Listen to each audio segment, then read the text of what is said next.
வணக்கம். ஓம் நமோ நாராயணா. உங்கள் activation astrologer KR Govindaraj பேசுகிறேன். மகர ராசிக்கான சிவராஜ யோகம். சிவராஜ யோகத்துக்கு மெயினான கிரகங்கள் சூரியனும் குருவும். இந்த யோகம் இருந்துச்சுன்னா அவங்களுக்கு ரொம்ப வாழ்க்கையில் நல்ல சொகுசு லைஃப்பை அனுபவிப்பாங்க. இதுதான் இந்த ராசிக்கான யோக பலன்கள் கூடிய கிரகங்கள் சூரியனும் குருவும். சார், இப்போ நீங்கள் சொல்கிறீங்க, நம்ம பார்த்துக்கிட்டு இருக்கோம், தொடர்ந்து கேட்குறோம், பார்க்குறோம். ஆனால் எங்களுக்கு உண்டான மாற்றங்கள் இதுவரை நடக்கலை, பயிற்சியும் ஆகுது, நடக்கலை. என்ன காரணத்தினால நடக்க மாட்டேங்குது அப்படின்னு ஒவ்வொருத்தங்களா ஒரு கேள்வியை வைக்கிறாங்க. என்ன காரணத்தினால இந்த மாதிரி கிடைக்கிது? ஆனால் இந்த யோகம் நமக்கு வேலை செய்யும். இந்த யோகம்னா என்ன? இந்த யோகத்தினால என்ன கிடைக்குன்னா, அரசாங்கத்தில் உயர் பதவி கிடைக்கிறது, நம்ம ஒரு தொழில் பண்ணால் பெரிய லெவலில் மேலே வர்றது, நம்ம பெரிய மனிதர்களை சந்திக்கிறது, நமக்கான ஒரு சப்போர்ட் பண்ணுறது. இப்போ எனக்கு இந்த வேலை நடக்கணும், எனக்கு இந்த ஒரு டெண்டர் வேணும் அப்படின்னு சொன்னால் அது நடக்கிறது, இவங்களுக்கு பாஸ் பண்ணுறது. அப்புறம் நம்ம கூட இருக்கிறவங்க எல்லாமே நமக்கு வேண்டிய நண்பர்களாக இருக்கிறது. இப்போ நமக்கு ஒரு பணம் பத்தலை அப்படின்னா அந்த பணம் சப்போர்ட் பண்ணுறது. இதெல்லாம் ஒன்று சப்போர்ட்டாக நடக்கும். இந்த யோகம் இருக்கிறவங்களுக்கு இந்த யோகத்தினால இந்த பணங்கள் வர்றது எல்லாமே நடக்கும். இது எதுக்காக சொல்கிறோம் அப்படின்னா, இந்த யோகம் இந்த ஜாதகத்தில் இருக்குது அப்படின்னா இதெல்லாம் தொடர்ந்து அவங்களுக்கு யோக பலனை கொடுத்துக்கிட்டே இருக்கும். ஏன்னா இந்த யோகத்தை கொடுக்குறதே மெயினாக அரசில் நம்ம ஒரு அரசாங்கத்தில் நமக்கு ஒரு பதவி வேணும் அப்படின்னாலுமே இந்த சூரியன் தான். அந்த சூரியன் இருந்தால் தான் நமக்கு அரசு பதவியே கிடைக்கும். அப்போ அந்த சூரியன் நமக்கு பலமாக இருக்கணும். இதுதான் சிவராஜ யோகங்கிறது. இந்த யோகத்தினால பலன் அடைஞ்சவங்க நிறைய பேர். பொதுவாக 12 ராசியில் இருக்கவங்க எல்லாருமே இந்த சூரியன்கிறது அரசாங்கத்துடைய பலனை கண்டிப்பாக ஏதோ ஒரு விதத்தில் அனுபவிச்சிருவாங்க. ஏன்னா மக்கள்கிட்ட இருந்து வாங்குற வரி பணத்தை தான் மக்களுக்கு எல்லாத்துக்கும் சேவையாக அவங்களுக்கு என்னென்ன தேவைகள்னு அரசு பூர்த்தி பண்ணுது. அப்போ எந்த ராசியில் இருக்க எல்லாத்துக்குமே அந்த அரசாங்கம் மூலியமாக எல்லாத்துக்கும் உதவிகள் கிடைக்கும். இது உண்மை. அது உங்களுக்கு இப்போ நம்ம சொல்கிறது தெரிஞ்சிடும். அப்போ இந்த ராசி இப்போ சொல்கிறோம் இல்லைங்களா, கும்ப ராசியில் மகர ராசியில் இந்த பலன் சொல்கிறோம் இல்லைங்களா, இது சனிங்கிற கிரகம் மெயின். இந்த ராசிக்காரங்களுக்கு சனிங்கிறது மெயினான கிரகம். சனிங்கிறது சாபம் கிரகம். அதே மாதிரி சூரியனும் சாப கிரகம். இந்த சாப கிரகங்கள் இருக்கும்போது இந்த யோக பலன்களை தடுக்கும். அதோட குருவும் இருக்குது. அப்போ இந்த குருவும் சூரியன் தான் மெயினாக அந்த யோகத்தை கொடுக்கறது. இந்த ராசியில் இருக்கிறவங்களுக்கு சாபம் இருந்துச்சுன்னா, சாபம்னா என்னென்ன சாபம்னா, முன்னோர்கள் சாபம், பித்ரு சாபம்னு சொல்லி சாபம்னா 14 வகையான சாபங்கள் இருக்குது. இப்போ நாம் செஞ்சுக்கிட்டு இருக்க சாபமும் அதோட தொடரும். நமக்கு முன்னாடி செஞ்சதும் சரி, இப்போ நம்ம செஞ்சுக்கிட்டு இருக்கிறதும் சரி, ஒவ்வொரு சாபத்துக்கு உண்டான இது பதிவாகிக்கிட்டே இருக்கும். நம்ம செய்யக்கூடிய சாபங்கள் பதிவாகிக்கிட்டே இருக்கும். ஒவ்வொரு இடத்துல நீங்கள் என்ன செய்கிறீங்களோ அது பதிவாகும். இப்போ நம்ம எப்படி வேலைக்கு போகும்போது ஸ்கேன் பண்ணுற மாதிரி இந்த கிரகங்கள் ஒவ்வொன்றே நம்ம செய்கிறத பதிவு பண்ணிக்கிட்டே இருக்கும். நம்ம எதுக்கு அப்போ அந்த கிரகங்களுடைய பதிவு எப்படி தெரியுங்களா, பாசிட்டிவாக இருக்குதா நெகட்டிவாக இருக்கான்னு நம்ம பிறப்பு ஜாதகத்தில் தெரிஞ்சிடும். அப்போ பிறப்பு ஜாதகத்தில் இந்த கிரகம் நல்லா பாசிட்டிவாக இருக்குது, சூரியனும் குருவும் நல்ல பாசிட்டிவாக இருக்குது, நல்ல நிலைமையில் இருக்குது, நல்ல ராஜயோகத்தை கொடுக்குதுன்னா இதான் சிவராஜ யோகம். அப்போ அவங்க பிறந்ததுலேருந்தே அவங்க வாழ்க்கையில் அவங்களுக்கு எல்லா சப்போர்ட்டும் தொடர்ந்து இருந்துக்கிட்டே இருக்கும்.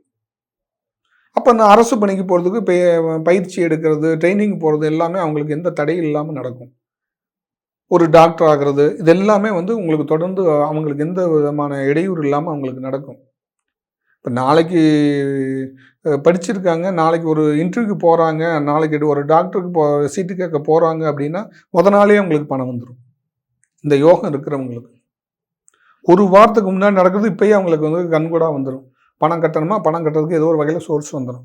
இந்த யோகம் இருக்கிறவங்களுக்கு இப்போ காலேஜ் ஃபீஸ் கட்டணும், ஸ்கூல் ஃபீஸ் கட்டணும்னா ஒரு வாரத்துக்கு முன்னாடி அவங்களுக்கு பணம் கைக்கு வந்துடும். அவங்களுக்கு கட்டுறதுக்கு எவ்வளோ ஒரு நார்மலான பொசிஷனில் இருந்தாலும் அப்படியே படிப்படியாக இந்த யோகத்தின் மூலயமா அப்படியே மேலே வந்துக்கிட்டே இருப்பாங்க இந்த யோகம் உள்ளவங்க. அப்போ கோடிக்கணக்கான பேர்த்துக்கு இந்த மாதிரி அமைப்புகள் இந்த ராசியில் பிறந்தவங்களுக்கு இருக்குமா அப்படின்னா, எல்லா ராசியில் இருக்கிறவங்களுக்கு எல்லாத்துக்குமே இருக்கும். ஒரு சில பேர்த்து நமக்கு இருக்காதுங்கிறது காரணம்னா, சில பேர்த்துக்கு எனக்கு யோகமே இல்லை, ஆனால் யோகத்தை பற்றி நிறைய எல்லாரும் சொல்கிறாங்க, எனக்கு யோகம் இருந்து வேலை செய்யலை அப்படின்னு சொன்னால், இப்போ எப்படி மேகம் சூரியனை மறைக்கிற மாதிரி அந்த சாபம் மறைச்சிடும், கண்ணுக்கு தெரியாது. நம்ம ஜாதகத்தில் 5ஆம் இடம் 9ஆம் இடம் நம்ம சொல்லுவோம், பூர்வ புண்ணியத்தை குறிக்கக்கூடிய இடம்னு சொல்கிறது. அந்த 5, 9 இடத்துல பூர்வ புண்ணியமான கிரகங்கள் எது சூரியன் சனியை குறிக்கும். அப்போ சனிங்கிற வந்து சாப கிரகம். அப்போ அந்த 5, 9க்கு அதிபதியான கிரகம் வந்து அதுதானே வருது. அப்போ அந்த இடத்துல வந்து சாபம் இருக்கும்போது இந்த சனியே செய்ய விடாது. சாபம் இருந்தால் எந்த கிரகமே நமக்கு வந்து நன்மை செய்யாதுங்க. ஏன்னா சாபத்தோட தொடர்புடைய கிரகம் அது. ஆனால் கோச்சாரத்தில் 3, 6, 12 வந்தால் 3, 6, 12 வரும்போது நல்ல யோகத்தை கொடுக்கும். 3ஆம் இடம், 6ஆம் இடம், 11ஆம் இடம் இங்கே வரும்போது கோச்சாரத்தை நல்ல பலன் கொடுக்கும். எப்படி கொடுக்கும்? அந்த வீட்டிலே அந்த கிரகம் வந்து சாபத்தை வாங்கியிருக்கு. சாபத்துக்குரிய கிரகம். சாப நிவர்த்தி ஆனால் தான் அந்த சனி யோகத்தை கொடுக்கும். அங்கே சாபமே இருக்குது. அப்போ எப்படி நம்ம சொல்லக்கூட இந்த யோக பலன்கள் வேலை செய்யும்? அப்போ அந்த இந்த ராசியில் இருக்கிற மகர ராசியில் இருக்கும்போது இருக்கிறவங்களுக்கு அந்த யோகம் வேலை செய்யலைன்னா இந்த மாதிரி கிரகங்கள் வந்து தடையாக இருக்கும். அது கண்ணுக்கு தெரியாது. இப்போ உடம்புக்குள்ள நோய் இருந்தால் நம்ம கண்ணுக்கு தெரியாது. ஸ்கேன்லேருந்து எடுத்த முன்னாடி தான் நோய் இருக்குங்கிறது தெரியும். அதுக்கப்புறம் தெரியாது. அது மாதிரி ஒரு ஜாதகத்தை எடுத்தால் இந்த ஜாதகத்தில் 5ஆம் இடம் 9ஆம் இடத்துக்கு சம்மந்தப்பட்ட கிரகங்கள் வந்து எப்படி இருக்குது? அது சனி சம்மந்தப்படுது. மகரங்கிறது சனியோட வீடு.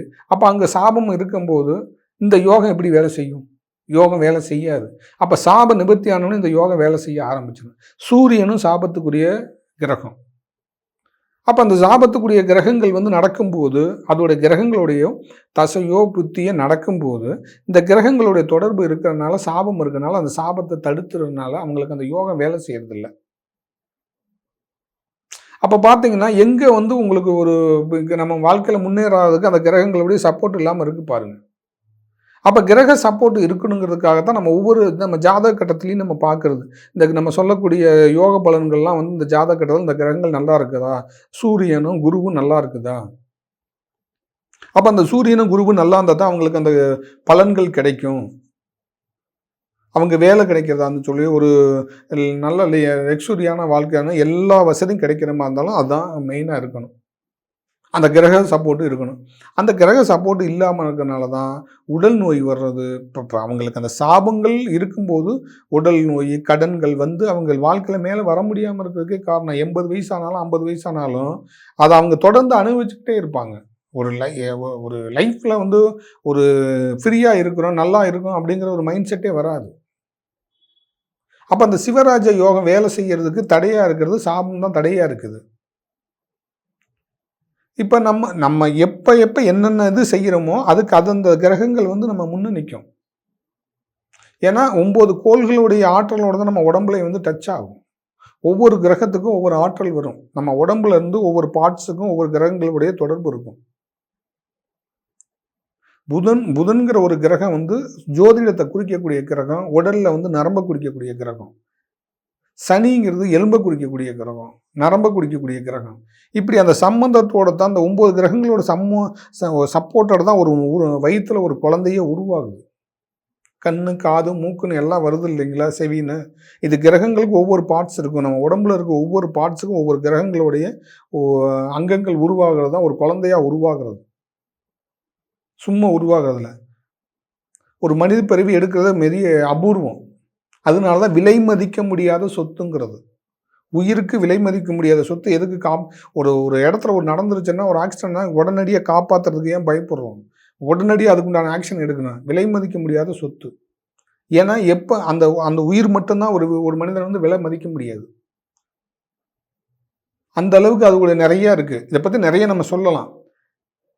ஏன்னா இந்த கிரகங்கள் யோகங்கள் இதை வந்து நமக்கு கொடுக்கறதுக்கு வந்து கிரக சப்போர்ட் இருக்கணும். சார் எனக்கு வந்து கிரக சப்போர்ட் இல்லை, எனக்கு வசதி வாய்ப்பே இல்லை, எனக்கு அதுக்கு ஏதாவது ஒரு வழி சொல்லுங்கள், நான் ரொம்ப அதாக இருக்கிறேன் அப்படின்னா 9 நவக்கிரக கோயிலுக்கு போயிட்டு வாங்க. இந்த யோகம் செயல்பட ஆரம்பிக்கும். 9 நவக்கிரக கோவிலுக்கு இந்த மகரத்தில் இருக்கிறவங்க 9 நவக்கிரக கோயிலுக்கு போயிட்டு வாங்க. போயிட்டு வந்தீங்கன்னா ஒரு சேஞ்சஸ் ஏற்படும். அதுக்குண்டான காரணங்கள் தெரிய ஆரம்பிக்கும். அதுக்குண்டான வழிகள் பிறக்கும். கிரக மாற்றம் தான் வாழ்க்கையை மாற்றும். இந்த 9 கோயிலுக்கு போயிட்டு வாங்க. ஒரு சிறப்பான ஒரு செய்தி உங்களுக்கு வரக்கூடிய வாய்ப்பு இருக்கு. எப்பயுமே நம்ம பேசும்போதும் சரி, ஒரு இடத்துல சொல்லும் போதும் சரி, மக்கள் நம்மளுடைய எண்ணங்களில் வந்து கிரகங்களை வந்து நம்ம கொடுத்துக்கிட்டே இருக்கும். கிரகம் எனக்கு கொடுக்கும் அப்படிங்கிற எண்ணம் வேணும். இப்போ சனி கிரகத்தை பற்றி நம்ம சொல்கிறோம். சனி கெடுக்கிற கிரகம் அப்படின்னு நம்ம சொல்ல அது கெடுக்கும். சனி கொடுக்குன்னு சொல்லி பாருங்க, சனிக்கு வந்து கொடுக்கும். அதனால தான் வாசகம் வரும்போதே வீட்டில் வந்து என்ன சொல்கிறாங்க, சனி பிடிச்சவனின்னு சொல்கிறாங்க. இந்த மாதிரி தவறான வார்த்தைகள் எல்லாம் யூஸ் பண்ணுறாங்க. அப்போ கிரகங்கள் வந்து வாயிலையும் நாக்கிலையும் வந்து அது அதோடைய ஆற்றலை ஏற்படுத்திக்கிட்டே இருக்கும். முடவன்னு சொல்லுவாங்க.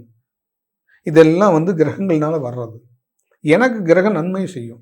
இப்போ நம்ம என்ன சொல்கிறோம், நம்ம என்ன அப்படின்னா ஜாதகம் பார்த்து இந்த கிரகம் வந்து உங்களுக்கு இப்போ சூரியன்கிற கிரகம் வந்து நெகட்டிவாக இருக்குது, இந்த கிரகம் இனிமேல் உங்களுக்கு நன்மை செய்யும், இந்த சூரியனை நம்ம வந்து உங்களுக்கு ஆக்டிவேஷன் பண்ணி நன்மை செய்யறதுக்கு வைக்கிறோம். போய் கிரகம் இந்த சூரியன் இனிமேல் இவருக்கு வந்து நன்மை தான் நீ செய்யணும்னா அந்த சூரிய கிரகம் உங்களுக்கு நன்மை தான் செய்யும். அப்போ சூரியனுடைய கோயில் சூரியனை போய் சூரிய கிரகத்தை நம்ம வணங்கணும். அந்த கோயிலில் போய் வணங்கும் போது ஃபஸ்ட்டு மூலவரை தான் வணங்கணும்.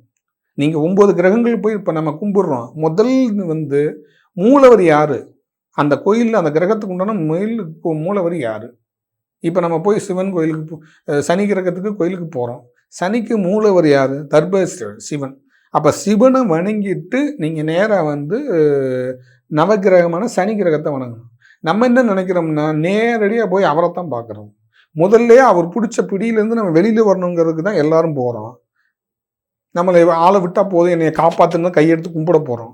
நம்ம என்ன பண்ணுறோம்னா நேராக அவரை போய் நேருக்கு நேராக அவரவே போட்டு திரும்ப அவர்கிட்டே வாங்கிட்டு வர மாதிரியே நம்ம பண்ணுறோம். அப்படி பண்ணவே கூடாது. முதல்ல வந்து எந்த ஸ்தலத்துக்கு போனீங்கனாலும் மூலவரை தான் பார்க்கணும். இப்போ நமக்கு மூலவர், நம்ம பிறப்புக்கு மூலவர் யார், நம்ம தாய் தகப்பன். ஃபஸ்ட்டு நம்ம அப்பா அம்மாவை தானே பார்க்குறோம். அதே மாதிரி ஒரு கோயிலில் வந்து முதல்ல மூலஸ்தானத்தில் முருகனா அம்மனா அப்படின்னு பார்க்கணும். அவங்கள பார்த்து அவங்கள வணங்கிட்டு அடுத்தது வந்து நம்ம மற்ற கிரகங்களையும் நவகிரகங்களையும் நம்ம கையெடுத்து கும்பிடணும். இதுதான் உண்மை. இப்படித்தான் நம்ம வழிபாடு பண்ணணும். இப்படி பண்ணிட்டு வாங்க, நன்மை நடக்கும். ஏன்னா ஒரு கிரகங்கள் வந்து யோகத்தை கொடுக்குது அப்படிங்கும்போது அது மாற்றத்தை வந்து கண்டிப்பாக ஏற்படுத்தி கொடுக்கும். ஆனால் நம்ம வந்து நம்பணும். அது நம்புனா தான் நமக்கு வந்து அந்த கிரகங்கள் வந்து யோகத்தை கொடுக்கும். நீங்கள் நம்பலைன்னா அடுத்த செகண்ட் உங்களை விட்டு அது விலகிடும். இதுதான் உண்மை. இந்த கிரகம் நன்மை செய்யறதுக்கு தான் நம்ம இவ்வளவு தூரம் வந்து நம்ம கிரகங்களை பற்றி வரிசையாக சொல்லிகிட்டே இருக்கோம். சிவராஜ்ய யோகங்கிறத வந்து சொல்லி போகும்போது உங்களுக்கு புரிய வரும். நான் எல்லாரும் சொல்கிற மாதிரி சொல்லலை. இயல்பாக உங்களுக்கு ஒரு சின்ன டிப்ஸை கொடுக்கும்போது நீங்கள் அதில் புரிஞ்சுக்கிட்டீங்கன்னா உங்களுடைய கிரகங்கள்னால ஏற்படக்கூடிய தடைகள் வைங்க உங்கள் வாழ்க்கையில் நம்ம ஜெயிச்சிடலாம். ராஜ யோகம் அப்படிங்கிறதே வந்து ராஜ அலங்காரத்தில் வந்து அந்த முருகனை தான் நம்ம சந்திப்போம். முருகனுக்கு தான் அந்த சிவராஜ யோகங்கிறது வந்து அந்த முருகன் பேருக்கு பொருந்தும். மற்ற கிரகங்களுக்கு சொல்ல மாட்டோம். முருகனுக்கு தான் ராஜ அலங்காரம் நடக்கும். அப்போ கிரகங்களுக்கும் தெய்வங்களுக்கும் கனெக்டட் உண்டு. அப்போ மூலவரை பார்த்து தரிசனம் பண்ணால் என்னை வணங்கியாச்சு அவருக்கு நல்லது செஞ்சு விடு அப்படின்னா அந்த கிரகம் விலகி நிற்கும். அதுக்கு தான் தெய்வத்துடைய சக்தி வேணுங்கிறது. தெய்வத்துடைய ஆற்றல் நமக்கு எப்பயுமே நம்ம வீட்டில் நம்ம உடம்புல இருக்கணும். உடம்புல ரைட் சைடில் தெய்வத்துடைய சக்தியும் லெஃப்ட் சைடில் கிரகங்களுடைய சக்தியும் நம்ம உடம்புல இயங்கிக்கிட்டே இருக்கும். அந்த கிரக ஆற்றல் வந்து தெய்வ ஆற்றலும் கிரக ஆற்றலும் நமக்கு சப்போர்ட் பண்ணது தான் உடம்புல இருக்கிற நோய்கள் வெளியில் போகிறது, நம்மளுடைய கடன்கள் குறையிறது, நமக்கான ஏற்பட்ட துன்பங்கள் வர்றது, நல்ல குழந்தைகள் பிறக்கிறது, நல்ல படிப்புகள் வர்றது, உயர் பதவிகள் கிடைக்கிறது. இது எல்லாமே இந்த யோகா அமைப்புகள் வரும்போது தான் இந்த யோகங்கள் வரும். இந்த யோகம் இருக்கும். அப்போ நம்ம தெரிஞ்சுக்கிறது என்னென்னா இந்த மாதிரியெல்லாம் இருக்கா அப்படிங்கிறத ஃபஸ்ட் நம்ம பார்த்து தெரிஞ்சு அதை நம்ம சரி பண்ணிக்கணும்.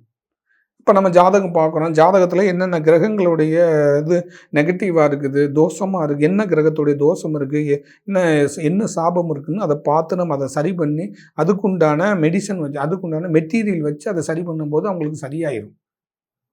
அப்போ அவங்க சரியாகும்போது அவங்க குடும்பத்தில் வந்து ஒரு நல்ல வளர்ச்சி வந்துடும், அவங்க நல்லா இருப்பாங்க. இதெல்லாமே வந்து நம்ம அதை பார்த்து செய்யும்போது அவங்களுக்கு உண்டான ஒரு சரியான ஒரு தீர்வு கிடைக்கும், சரியான ஒரு வலிவு கிடைக்கும். அப்படி நம்ம பண்ணுறோம்.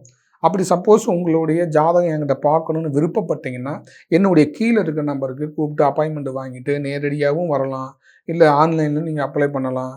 அப்புறம் இதே மாதிரி வர்றதுக்கு முன்னாடி நீங்கள் கால் பண்ணணும். நேரில் வர்றதுக்கு முன்னாடி கால் பண்ணி அப்பாயின்மெண்ட் வாங்கிக்கணும். தொடர்ந்து பாருங்கள். நான் ஒவ்வொரு ஆய்வாக நம்ம பார்க்குறோம். கிரகங்களுடைய நிகழ்வுகளை எப்படி நம்ம கண்டுபிடிச்சி நமக்கு அதுலேருந்து ரெமெடி எப்படி வேணும், அதை ரெமெடி பண்ணால் எப்படி நமக்கு ஒரு நன்மை செய்யும், அதை எப்படியெல்லாம் நம்ம மூவ்மெண்ட் பண்ணணும், அந்த உயிர் ஓட்டம் எப்படியெல்லாம் கொடுக்கணும், கிரகங்களோட உயிர் ஓட்டம் நமக்கு எப்படி கொடுத்தா நன்மை செய்யணும், நான் தொடர்ந்து நம்ம ஆய்வு பண்ணி நம்ம மக்கள் மத்தியில் வந்து யூடியூப் சேனல் மூலம் நான் பேசிக்கிட்டே வாருங்க. தொடர்ந்து பாருங்கள். பிடிச்சிருந்தால் லைக் பண்ணுங்கள், ஷேர் பண்ணுங்கள். அடுத்த வீடியோவில் சந்திப்போம். நன்றி நேயர்களே, வணக்கம்.